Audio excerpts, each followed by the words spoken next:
Okay, so let me just warm up the brew pitcher a little bit. A little group head water.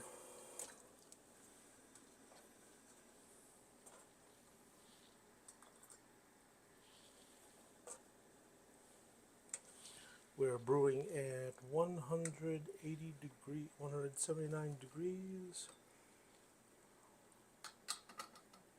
to try and tame the nuttiness and the creaminess that comes out so that I get a little bit more of the berry flavors. Okay, so we'll pre-infuse to about like 2.7 milliliters per second for around 18 to 20 seconds.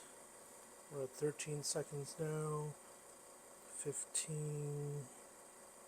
So at 20 seconds we have 1.3 grams extracted.